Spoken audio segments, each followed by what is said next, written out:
Добар ден на сите. Како село има општина? Службено 24 Има повеќе населени места. на повеќе широк структура. Добро, дозволете еве да се благодарам прво на присуството на медиумите. Овде сум со дел од владата, заменик министерот за животна средина и просторно планирање, Нима Кардули со мојот советник. Причина е посета на општина Желино, секако и посета на една убава инвестиција која ќе се случува овде во општина Желино. Во тој аспект би дал двократна изјава. Денеска искористив можноста со градоначалникот на општина Желино да разговараме за актуелните проблеми со кои што се соочуваат граѓаните од општина Желино, општината, општинската администрација и општинските институции. Разговаравме за долговите кои што се стекнати, навистина се големи насекаде по Македонија и општина Желино има сериозни долгови.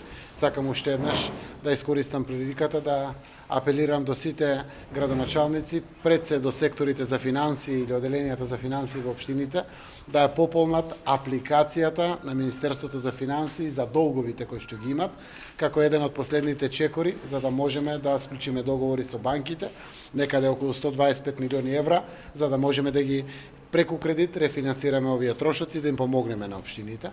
Во тек е разгледување на постапката исто така за аплицираните проекти за канализации, за водоводи, за детските градинки, за училиштата.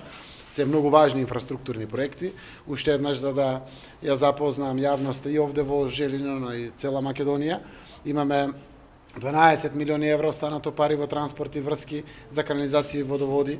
55 милиони евра имаме веќе пред одобрување нова кредитна линија.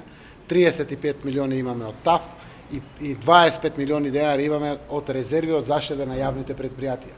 Тоа се 112 милиони евра обезбедени пари за канализации, за водоводи, еден дел се за детски градинки, еден дел се за училишта и еден многу мал дел веројатно ќе одат за спортски сали, објекти, базенти, еден од помалите делови.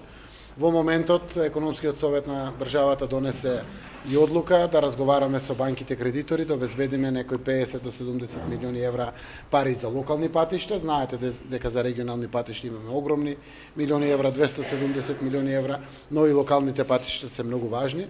На тој начин навистина ќе направиме сериозна поддршка за општините, вкупно 85 во Република Македонија. Сите заедно пред се руралните општини заслужуваат директна помош и поддршка од владата. Не заради тоа што сегашниот премиер е поранешен градоначалник, туку заради тоа што навистина владата е свесна колку граѓаните имаат потреба од капацитетни општини и заради училиштата, и заради детските градинки, комуналните услуги, водоводи, канализации, чистоќата, урбанистичките планови, индустриските зони и така натаму.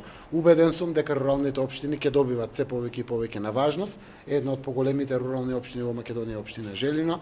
Градоначалникот е млад и амбициозен, има планови, има проекти, дел се веќе аплицирани, вклучувајќи ги проектите во делот на туризмот, во делот на земјоделието, за рурален развој и така натаму и така натаму.